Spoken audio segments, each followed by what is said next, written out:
Welcome in, welcome in. Welcome in indeed. Welcome back to Do It for the Story. Today, I think I'm going to kick us off because I don't want to say lead this episode, but I'm going to be our interviewer more so today, listening to a lot of what Stace has to say. Yeah. What are we talking about today? What's the story that you've got for us? This topic has many stories, so this is going to end up being a series, but the topic of fertility, and some of you may be eye rolling, like, tuning out of this, but there's more to it. It's like how, for women especially, getting to a diagnosis of infertility or even going through the process will benefit you unrelated to the topic of fertility. Yep. So shall we just kick it off and dig on in? Kick it off. So where did, as you've just teed us up, for you, not knowing then, but knowing now, where did your fertility journey begin? Okay, so I should say that I am in the IVF process now, in vitro fertilization, because I literally have someone recently go, "What's IVF?" We live under a fucking rock. It's 2024. And it was a young person. It was actually a Gen Zer, which was odd. But so IVF, I call it, making a baby in a petri dish. That's the non-medical explanation. But I am going through IVF because I have Polycystic Ovarian Syndrome. And I should say not because that's my cause of infertility. So what Polycystic Ovarian Syndrome is, for those of you who don't know, referred to as PCOS as well. That's the street acronym for us sisters. PCOS Club. There's a lot of you in it, and you probably don't even know. It's a cool club, and so let us know if you want a membership. But it's a hormonal endocrine disorder that basically, for women, it can cause of reproductive age. And when I say women, I mean cisgendered women who, again, reproductive age. It can cause acne. It can cause infertility, male pattern hair growth, high androgens. That's where that male pattern comes from. Weight gain, hair thinning. Those are more of the physical symptoms, but inflammation is one. It's technically not an autoimmune, but it's interesting. They are like saying it should be categorized as such. Okay. And there's a lot of information online, and I'll put in the show notes too of some good sources. And a lot of them were podcasters that I really that's amazing. Really helped me to navigate the journey because it was information and their stories that helped me to be like, how did you even come across those? Are those podcasts about infertility, or are they about PCOS or health, or just these both? Wow. Some of them were, I would say the majority of the ones where I first was trying to figure it out were podcasts specifically about PCOS and the nutrition side of it. And a couple of them were doctors or nutritionists. A lot of nutritionists that were diagnosed with PCOS, frustrated, and then as experts, became they're experts. Just sharing. Yeah. Right. Okay, cool. Or, had been through the journey of like, you need to lose weight. Okay. So anyway, and then actually real quick. So you'd mentioned, a lot of the physical symptoms and what it literally is. Like you said, there's folks that are saying it should be an autoimmune, and because of my autoimmune disease, I know that there are other, going down the rabbit hole, I know that there are other diseases like this that have just been, like Parkinson's has now been put in the autoimmune bucket. So, and where my brain is going, often autoimmune diseases have other symptoms than the physical. Yes. So I'm thinking brain fog. Oh, yeah. Like, are there things like so that? brain fog. Yep. Brain fog, anxiety, depression, self-doubt is one that goes with anxiety, but it's like, it was so validating when you do hear these stories, not just reading it. Yeah. That, it can also kind of be, I feel like women, you're already on a loop. and I was like, well, the self-doubt probably comes with you fighting with doctors for 12 years just to get a diagnosis. Right. They're like, is that really, now is it's that an actual symptom? Or is the medical gaslighting now made me just go, well, I'm a fucking idiot. Yeah, exactly. Who do I know to be in this body my whole life and be like, something's off? Exactly. Okay. And so that's all really helpful to know what it is, all types of symptoms. And then do you know off the top of your head, like, just so we can quickly grab who this might impact, like what's the stat on like how many folks have PCOS, how many women? 1 in 10 women.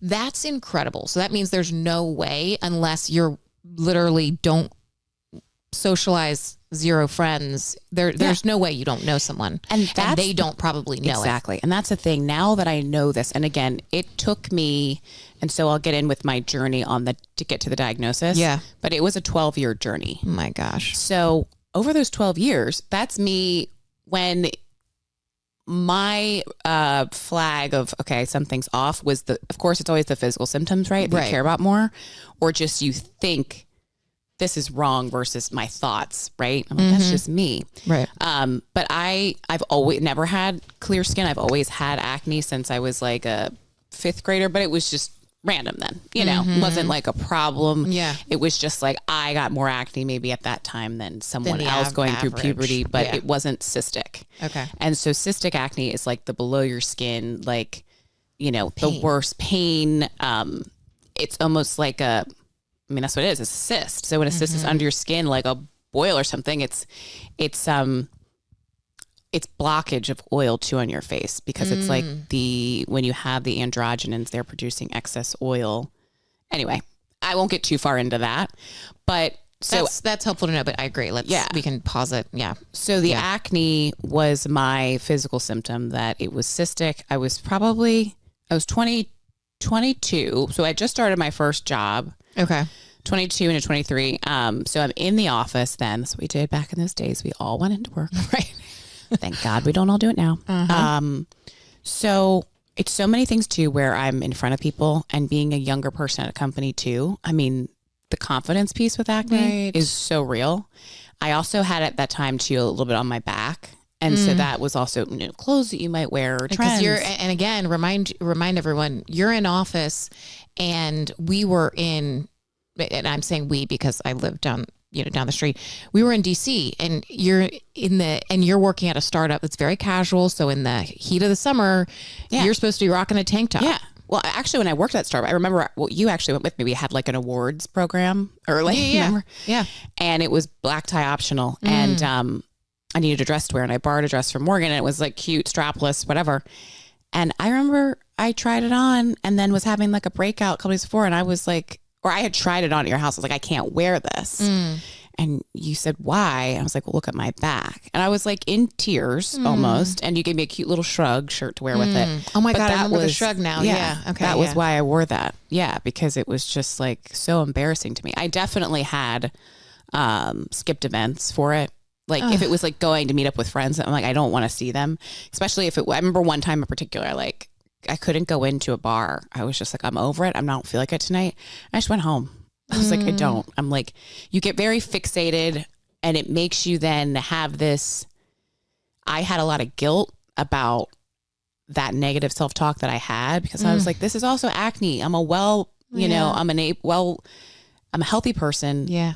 Able-bodied person. I have so much going for me. I can still do all these things. It made me feel like self-absorbed. Right.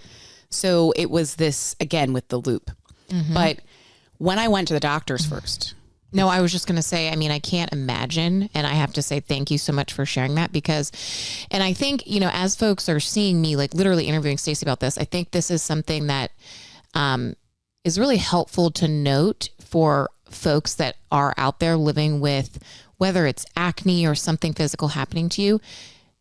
These are questions and things that I don't even know about Stacey's journey. And she is my sister, like we know each other's insides and out. Like, and so to know, like, I had no idea that you were skipping events. Like that's so deep. Yeah. It was rare, that's so real and so tough. Yeah. And I just, to all those out there, like, oh my God. And you were lucky to have us, that even if you weren't sharing it, I never even saw it like that, you know, like, and I also was in a relationship for the majority of my 20s. And you did always have nice, sweet guys that, you know, I can't imagine a single woman. Yeah, exactly. And that's the thing. I was already in this relationship. And so I didn't have that being out there dating. I wouldn't. Yeah. So different.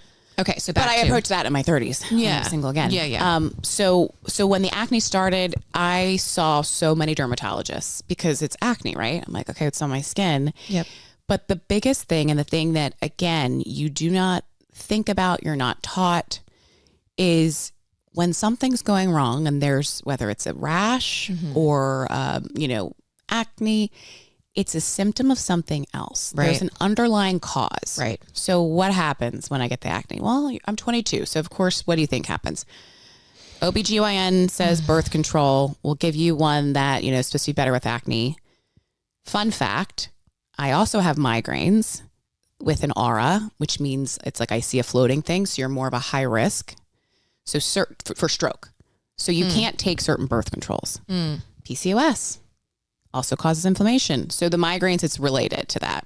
This is all me piecing this together over like so my you pieced that together. And if someone was Googling right now, PCOS symptoms, are they going to see migraine? They probably won't. They probably need to do a deeper dive. Doing like, and like going on, seriously, the podcasts, I would just go on to wherever you get your podcast, but I was going on to Spotify and just typing in like it was search engine. And I was doing that too, because I found I was going to YouTube as well, but it was easier for me to find. Sometimes I just wanted to listen to it and get the facts and like literally have my notebook. Right. What I got to do. Right. So did the dermatology route.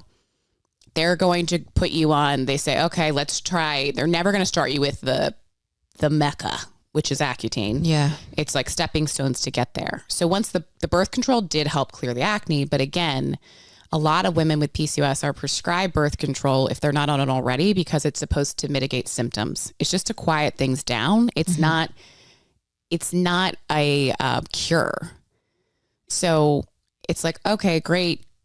But that's also screwing up things, because then you don't know when your actual period is, all these other things that later on doctors will ask you questions about in terms of like your cycle and things.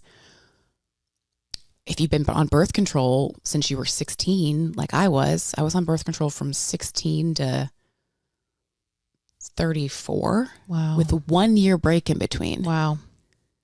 So my body doesn't even know. And I'm not saying don't be on birth control. Right. So the birth control, at that point, they're just saying to get rid of the acne, and they weren't worried about irregular periods, even though you have them. I always had, but then the birth control regular periods. Okay. Well, that was my question. So when I very first got on birth control, I did not. And that was, but I was so, it's hard to tell. I hadn't been even I got my period when I was like 14. Right. So you only had like 2 years. You're not really, okay. And so, but the birth control, you know, all things can stop working. So that kind of stopped working. And that's when I started getting the cystic acne when I was 22, but also hormones changed because it's your body. And that's when I went to the dermatologist, and they put me on the different antibiotics, clindamycin, doxycycline, the gamut of those. And at this point, this is all just to heal the acne. They have no idea. No one's mentioned PCOS. No, you don't even have this in your head. No one said hormones. The only thing they would say related to that is, does your acne get worse around your cycle? Everyone's fucking acne gets worse around their cycle. Right. Like, even if someone with perfect skin, the only time you probably get a pimple is around your period. Right. Exactly. So that's I'm like, also, and when you have cystic acne, like I did, where it was all the time, it was persistent. I was like, I don't know. Yeah. I don't know if it gets worse, because it's worse. It's bad all the time. All the time. So anyway, I go through the dermatologist route of all these different antibiotics. They're not doing anything. And they were oral antibiotics, but they also give you topicals as well. It wasn't helping. Then the next phase is, okay, we're going to switch you from the oral antibiotics to spironolactone, which is a blood pressure medication. Okay. That also, the reason why they'll put you on it, if you're a woman with hormonal acne, and hormonal acne is acne that's along your jawline. Okay. Or that's how they kind of say it more. not that it can't be other places, but that's usually a dermatologist would look at your face and go, oh, it's hormonal. If it's around your jawline, like your T-zone, more of those spots, like your neck, whatever. And which is where I've always had it. And so once they put me on spironolactone, which is this blood pressure medication that also can help to lower androgens. Androgens are the hormone that cause more of the male pattern stuff. So facial hair. And again, I'm like, I have dark hair. I've always plucked eyebrows, gotten threaded, my lip, but I didn't, definitely got worse at times. So so that just threw me. So were they... And androgens also cause the acne. So that's why the spironolactone, they're like, it'll lower her androgens. Okay. Which will take down the acne. Got it. Okay. That's exactly what I was trying to understand. Okay. Yeah. So because it's a blood pressure lowering medication and I was a healthy person, there was also times they can give you the higher the dose, right? The lesser the androgens. So they start you off at a smaller dose, like 25 milligrams, I think is what I started at. And it wasn't really doing anything. And so then they'll tell you double up. And the one day I'm at my job, which was a sales cold calling job at the time. Oh my gosh. Where I was calling wedding vendors all day. So I had to be like, hey, oh my gosh, wedding season. Yeah. And I'm sitting there with my coworker. I was like, I don't know what's going on. I feel really dizzy. I feel lightheaded. Oh. Something's weird. I feel like my hands feel weird. And then I realized, it's the spironolactone. Not every body is different. And I had my entire life had the same blood pressure if I go to the doctor's office. Right. 120/80 flat. Yeah. And I didn't take it in that moment, but other times I had other doctor's appointments when I had been on spironolactone. The one time they were like, your blood pressure is pretty low. I was like, oh, by the way, I'm on this now. My dermatologist put me on it. Wow. And I'm 20 and it's like everything. I'm just focused on, I'm not worried about having a kid. I'm not worried about long term. You're just trying 22. to get your skin clear. I'm just focused on learning how to do life. Yeah. Pay my taxes. Right. Pay my rent. Try to save $5. Yeah. I mean, literally. Not get fired. Yeah. Keeping a job or laid off, not fired. So that was spironolactone, didn't work. And then it was, Accutane. And I want to pause here and say again, I was on Accutane. Everyone has different experiences. I'm not a doctor. I'm not someone saying no to medication. I believe in medication and I believe in what I have learned now and what my doctor has talked to me now about a holistic approach, not just saying whole foods or just medication. It's medication. It's exercise. It's sleep. It's the food I'm putting in my body. It's other things do for me, like acupuncture or yoga.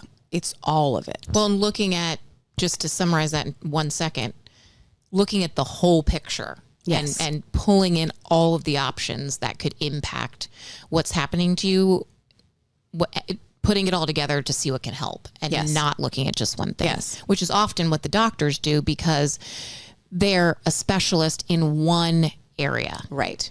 Which is also why, caveat, always have a really good general practitioner because they're the only ones. Yep. Unless you're really, even then, unless you get an exceptional specialist, like my exceptional rheumatologist at Hopkins, they're really the only ones that are looking at all of it because they're supposed to know a little bit about everything. Right. And so it is, a reminder too, to get your physicals. Right. And if you have health and insurance, that's a freaking blessing. Yeah. And the physical's free. So anyway, when they prescribed me with Accutane, I didn't know anything about it. Right. And this is what age? I'm probably 24 at this point. And so with Accutane, again, I can't be on I can only be on certain types of birth control. I can only be on birth control with progesterone or non-hormones. So an IUD, that's one of them is Mirena or something. Not sponsored. It doesn't have any hormones in it. It's copper, because that sounds good. Yeah. Just a little copper up there in uterus. But so they the dermatologist is like, okay, Accutane. I'm like, yeah, let's fucking go. Yeah, you're ready. I also knew friends that had been on Accutane, and they were like, now their skin was fine. And years it later. exists, right? Yeah, it exists. They're like, prescribing it. Yeah, yeah. So he's like, okay, well, the kicker for the Accutane is you have to be on 2 forms of birth control, and you have to get your blood checked once a month to show that, you're not pregnant. And also there's some other, I think like it can just, fuck with other like vitamin levels and whatnot. And let people know why can't you get pregnant? What's the fear? Because it causes birth defects. And it's not just that it's saying if you're a pregnant woman, it literally, there's a warning. And if you Google it, any like FDA, NIH, it says women can't even be around. Pregnant women should not inhale dust particles or touch them from an Accutane pill. Wow. So AKA, I'm like, if you're a pharmacist or something. Wow. But I think that's also why, and I don't know if it's still like this, if it's the same packaging, but it was packaged almost like birth control. It was individual a cardboard package, like a little, think of like a cardboard book. Mm-hmm. And it was like, I don't know if anybody has like the Christmas calendars with the pop out chocolates. Yep. It was like that with each pill. And on each pill, before you pop it out, so you have to see it, is an icon of a pregnant woman and an X through it. Wow. And I'm like, let's fucking go. Get rid of this acne. I don't care about being pregnant. Like, I'm 22. Like, this will help me. Right. But I wasn't even, so reading that, I wasn't thinking about, wow, if this can cause birth defects, if this could cause a human growing inside me to like maybe not have all their limbs, what's it doing to me and my gut microbiome and my insides? Right. And the future. Because it is an antibiotic? Technically, yes. And, so, and I'll read some of those stats too. It's kind of wild. I think I was telling Morgan preparing for this. I was like, oh, maybe that's why I have dry eyes now. Because I thought I have very dry eyes before bed, and in the morning I put in like these lubricated eye drops that my eye doctor told me to start using when I was probably like 25. Oh my God, that's 100% what it is then. And I thought, because I lived at the time a studio apartment that was so hot, literally, if you know me, if you slept there, this will be another story, but it was what I could afford. It was so hot. It was like old radiator heating that I'm not kidding. Like today it's snowing outside. That's Glover. That was my Glover. Okay. Second apartment. But Glover. Okay. And I would like open the door. I would had the windows open all winter long. I would not get dressed until the last possible minute. Anyway, so it was super, super hot, dry heat. Yeah. And my bed was close to the heater. So you think it's that. So I thought it was that. An hour ago, as you're reviewing to prep for this, you're seeing symptoms. Because I've never gone back to think about it, because I lived in that apartment for a couple more years, right? So I'm like, it's this hot apartment. And then I'm just like, it's an me. eye problem. Yeah. Yeah. And so anyway, could be that.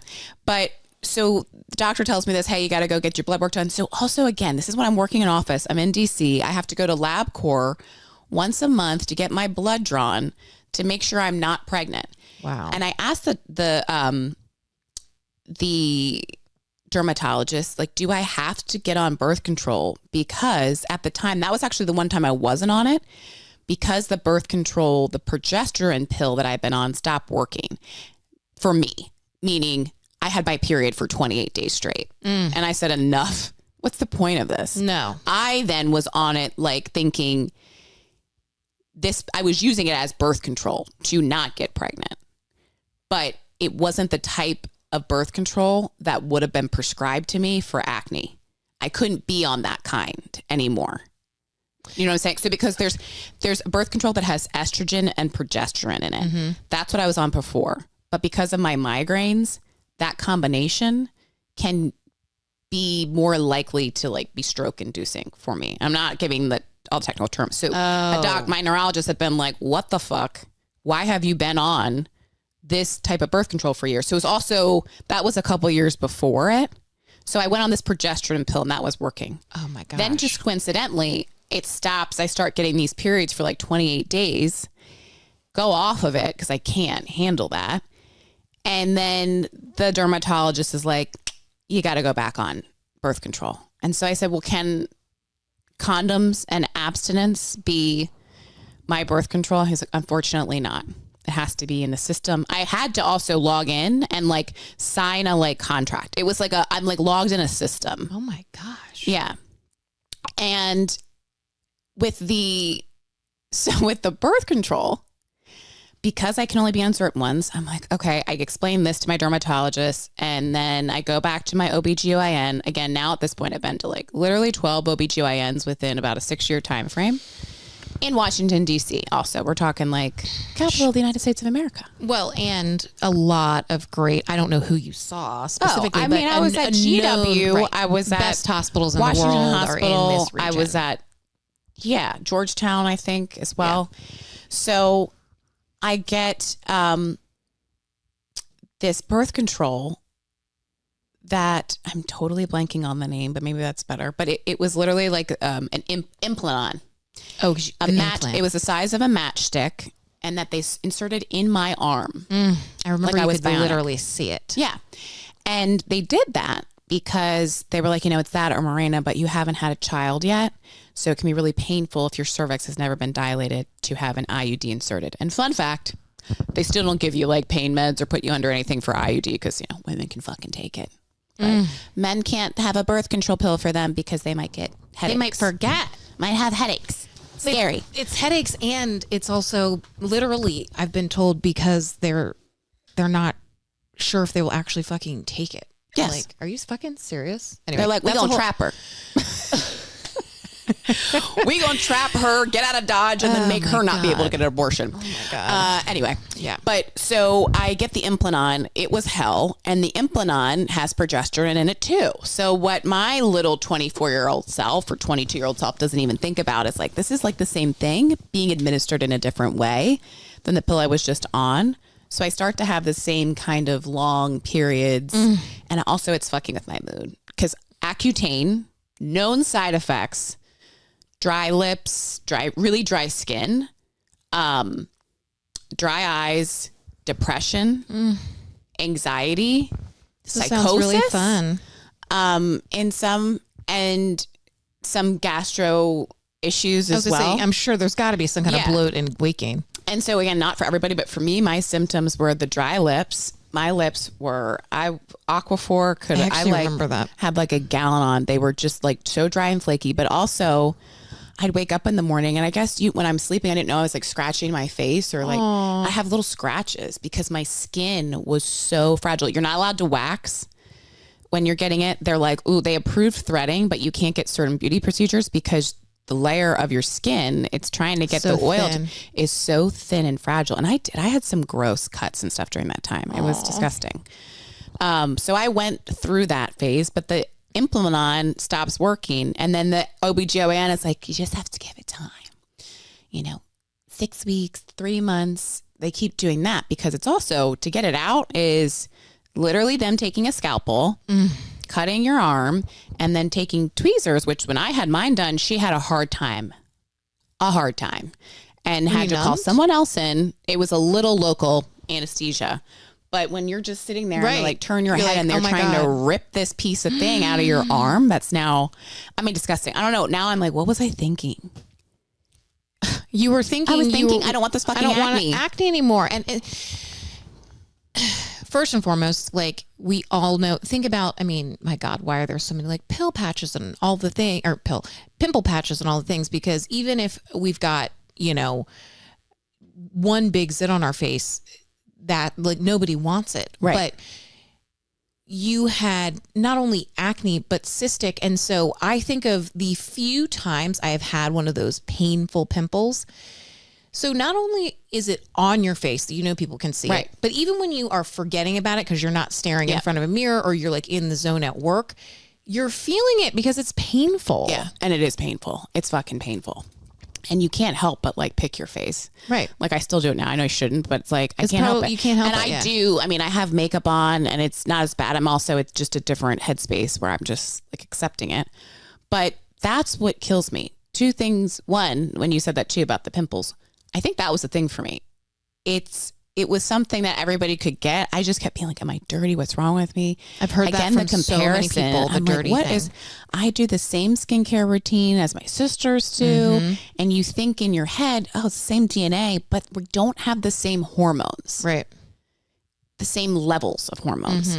Right. And knowing that 1 in 10 women do have PCOS, and that I had worked in so many companies where the demographic was young.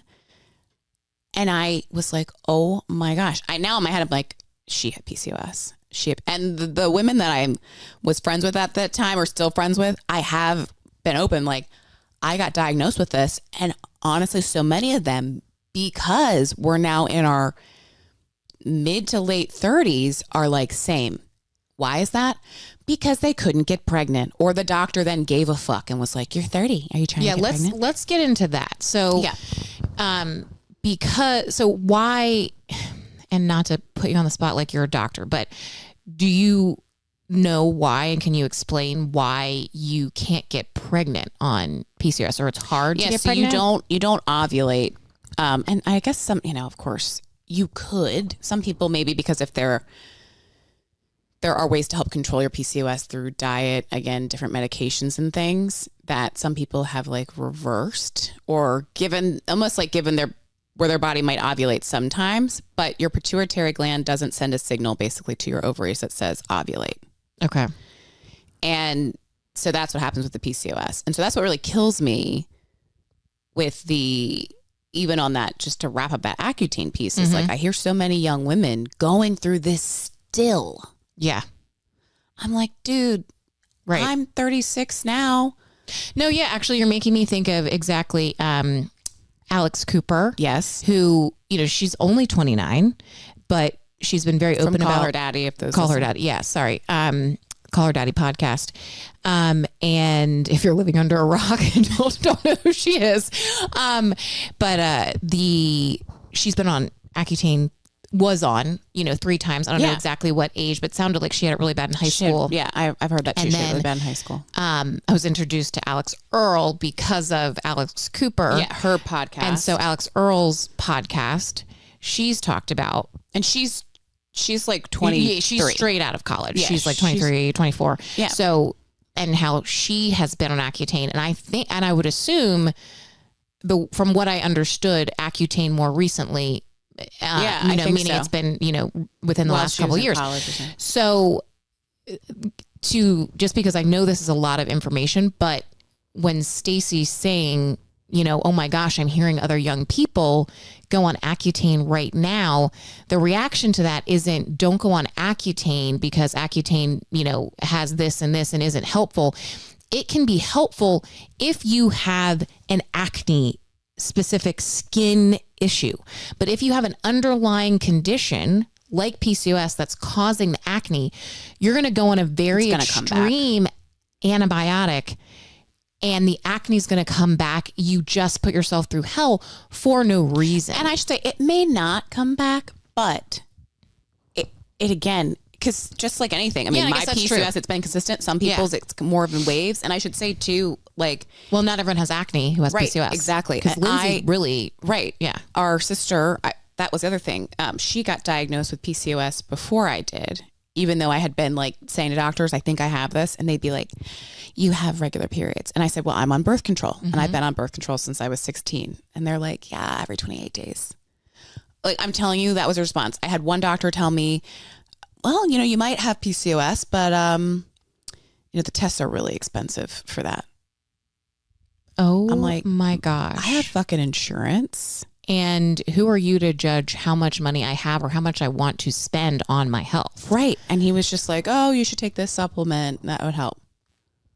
Well, and okay, so going back to, the fertility piece and Lindsay, because I think that's actually helpful to understand, because we have talked a lot about acne, but I think the acne piece is so important because for a million reasons.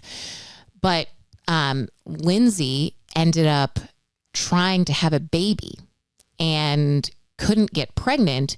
And so going through her infertility journey and having to take those tests, then diagnosed her with PCOS. But then looking back, she realized, oh, I have had this stomach weight gain. I have it, but she didn't have. Right. And that's the thing. It's, I don't know if more common, but at least what was the focus, I think, for a lot of the medical world with PCOS was, as far as symptoms, it's like they're judging you by how you look. Like, oh, the weight gain piece and you've always is been associated thin. with that. And I haven't had a weight problem. Yeah. And so it's kind of like, and I'll be in at the doctor with my makeup on and I do a good job at it, you know, because I'm not going to go. A lot of times I was going from work. Yeah. And they're like, you don't have it. I'm like, okay. But because my sister had it, then that helped me to also use that as ammunition with doctors being Is it like genetic? Like it can be. Yeah. Okay. Yeah. So it's also can be a hereditary thing. So that was the thing. I was like, well, my sister has this. She also had regular periods. Why does she have it? Right. Test my fucking hormones. Finally get to a diagnosis because it was also happened to be the first Black OBGYN I've ever been to who listened to me, and her first reaction was, well, what did the hormone test say? I said, I haven't had one. I've asked, can you test for these things? And I don't know what to ask for. Right. So that's where the podcast had helped me. Other people telling me, right. But I didn't even have to go through that step as much of test this, because she said, that's insane. You should have had a hormone test and you should have had a transvaginal ultrasound to see if you have cysts on your ovaries. The name Polycystic Ovarian Syndrome, I've read a lot about how some doctors say like they wish they would change the name because it gives off to this that there are like cysts on your ovaries. What it really is the egg follicles of you not ovulating, you're not releasing, showing up looking like that. Oh. And sometimes they can just kind of like, I'm not giving a good explanation, but sometimes you can actually feel it. Like they do become cyst-like and they can burst, but it's my not. gosh, I did not know that. Yeah. So that's the other thing. So I go to this doctor, and again, this was age 22, started saying, I think I have this, probably more around age 23 when I was like, I really think it's PCOS. And when you talk about going down rabbit holes, I've researched so much fucking shit about acne and every little homeopathic. I was gonna say, I probably everything that on your face and your body. Totally. Yeah. It took until last year or October of 2022 that my doctor finally diagnosed me. She goes, you were right. Remember, she called me. She goes, you were right. Your testosterone is elevated. It's high. And she's like, you definitely are in the line for PCOS. And she goes, I'm sending you in for the transvaginal ultrasound. And sure enough, she's like, yep. It's like, and how fucking hard was that for her to do that? It didn't even require her to actually do anything. No. And the expensive tests. Yeah. How much did it cost you? I honestly didn't blink at it. I mean, it was just normal. She requested it. And especially tests like that, I guarantee you, like she requested it. It wasn't me saying test me for this. You're talking about your copay. Maybe it was $50. I was going to say maybe it was $50. Even if it was $100, do you know how much money I'd spend? You're like, I would have spent $1,000. I would have products alone. Right. And besides all the other shit. So I get diagnosed with it. This also is the time of when I'm now, I am in my 30s, and because I knew this, that I assumed it. I had convinced myself. I was saying I had PCOS before I had the official diagnosis. Right. Like, I remember you being like, And because of that too, I was like not as worried about fertility. I just assumed I would have to do IVF if I wanted to have children on like naturally, I'd have to do IVF. And so when it came to that time, and my husband, Joe, and I didn't start dating until you were like 31, 32, 32. So we got married when I was 34 and, wanted to have like our honeymoon, but we were still talking about that because I honestly felt like, okay, we're going to be able to like plan. Right. Just meaning like, I got to put these eggs on ice. Right. So then, right away you go with diagnosing the infertility is the first step. And most insurances will cover that, but a lot of them don't cover IVF. I mean, if you're a federal government employee, fuck it.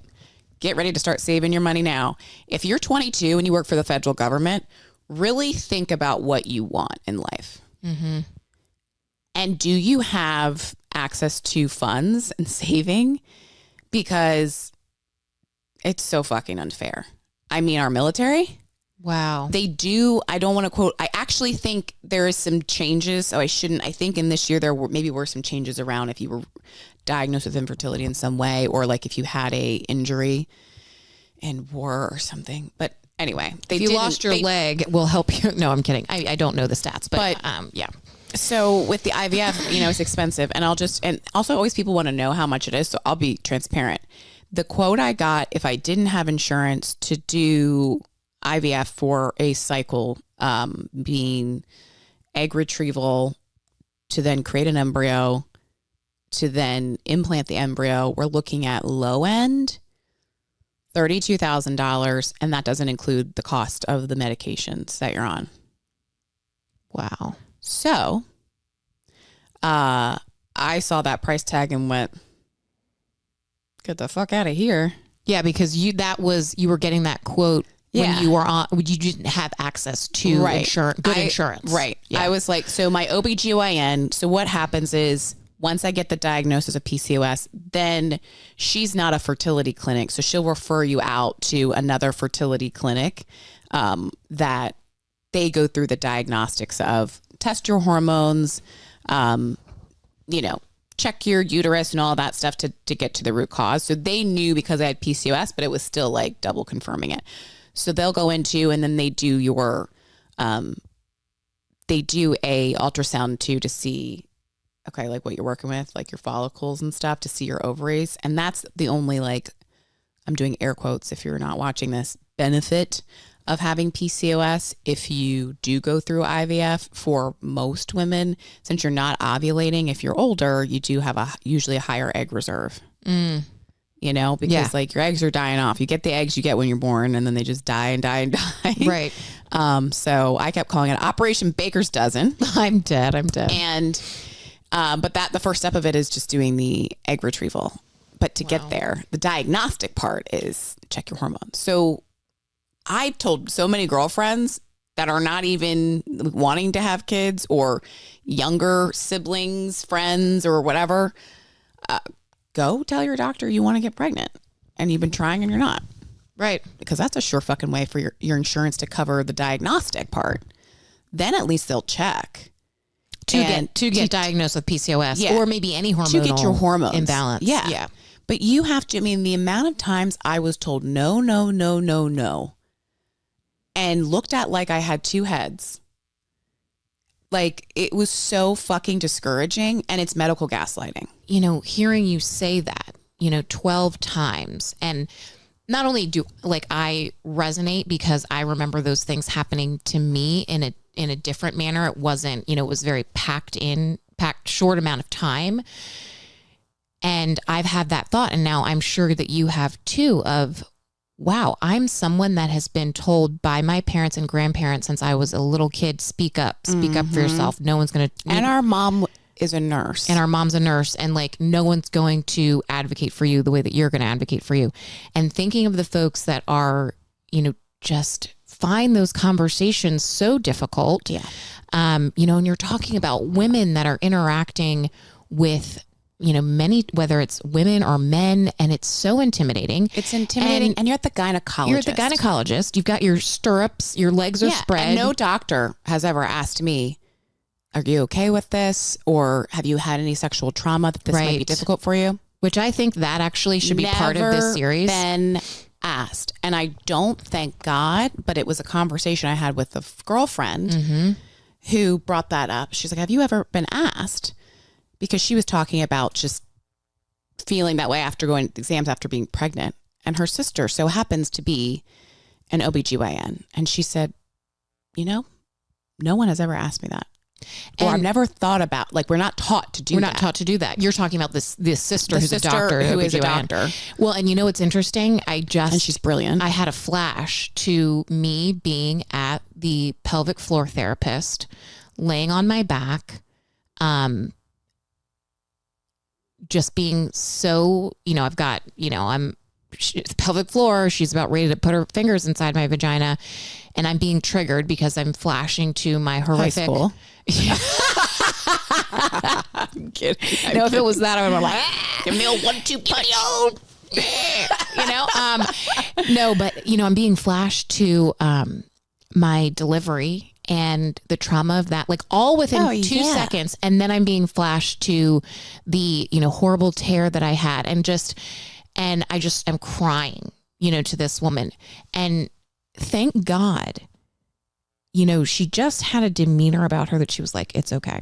I'm sure she wasn't even. If you're fingering for a living, you've got to be. Woof.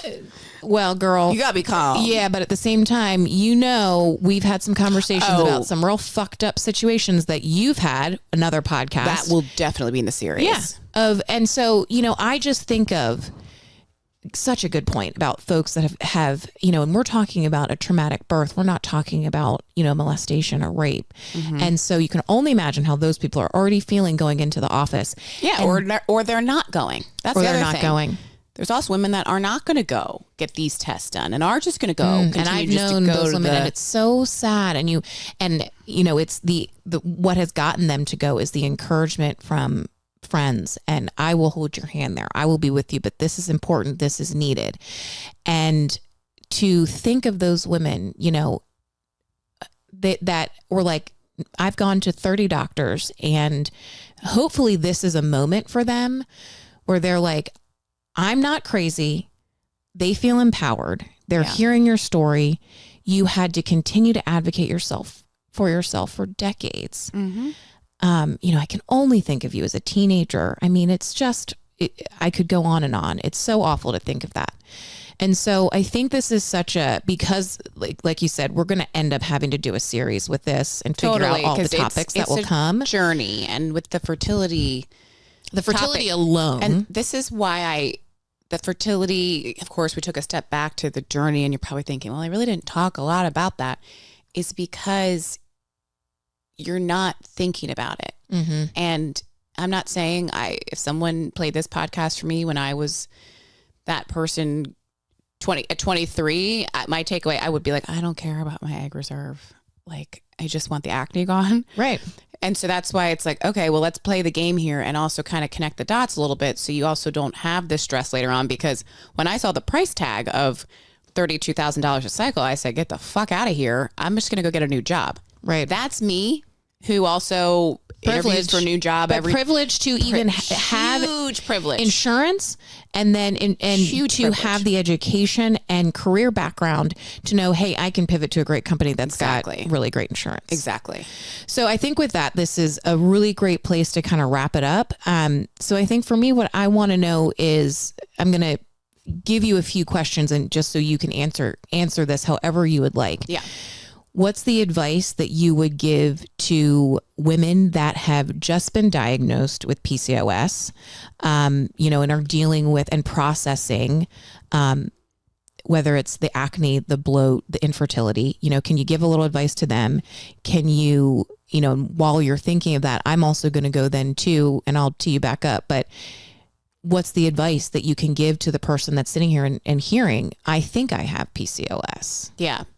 The first part, if you're a woman, I'll kind of give a 2 answer to that, because if you're a woman who just found out you have PCOS because you were trying to conceive, have a baby, mm-hmm. and found out that route, my recommendation to you, and this came to me by an amazing reproductive nurse who, I'll talk about that in the series too, another benefit I have called Maven, that gives me access to reproductive healthcare providers, like via an app, kind of like a actually, I'm glad you brought that up, because that's a really great thing, that if you are privileged and at a company that provides insurance, advocate. Yeah, I now know from working in HR, if they don't have it, maybe they don't know about it, and maybe they would be willing to invest. Right. But back to your, And she told me, because she would meet with me after every appointment to kind of be my second set of eyes.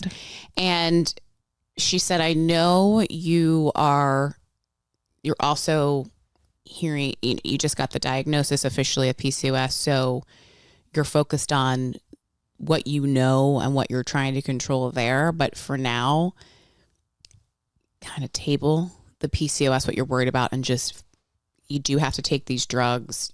You know, your hormones are going to be different. If the fertility clinic knows you have PCOS, they're going to give you the, you know, hormones to try to, this is not medical terms at all, but like to level you out and help you to be able to, you know, to do the egg retrieval and to do carry the baby. So it's like then going on the path of, oh my gosh, I have to go look through all my skincare products and which have endocrine disruptors, and it's going to add to the anxiety of that process. So if you're actively going through IVF and you got that diagnosis, just take a pause, take in the information, but like do put a Post-it there of, I'm going to come back to this.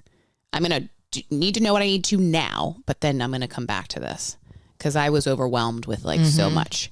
So that's that. And then if you're someone that, if you're not going through fertility journey yet and you just got diagnosed, if you're one of the lucky ones that got lucky earlier on,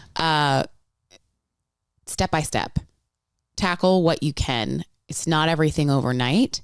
So do a little bit with the meal replacement stuff. There's also a great company called Alera that just focuses on PCOS.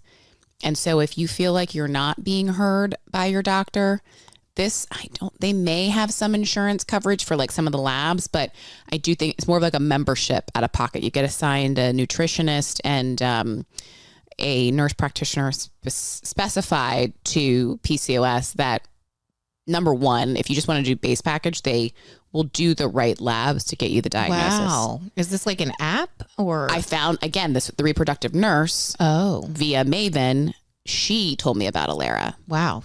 So then I did use Alera. It was a little bit different for where I was in my journey. I did where I knew I had the diagnosis. But anyway, that's a good way to just, if you're tired of the bullshit and the no's and you do have, and it wasn't that expensive. I think honestly for $100, then plus whatever the cost of the labs are, you can go through that testing. And then, I can't remember what your second question was. Yep. And that's why I decided to tee back up. So the second question is, if someone's sitting here thinking, oh my gosh, I think I have PCOS, what's the advice for them?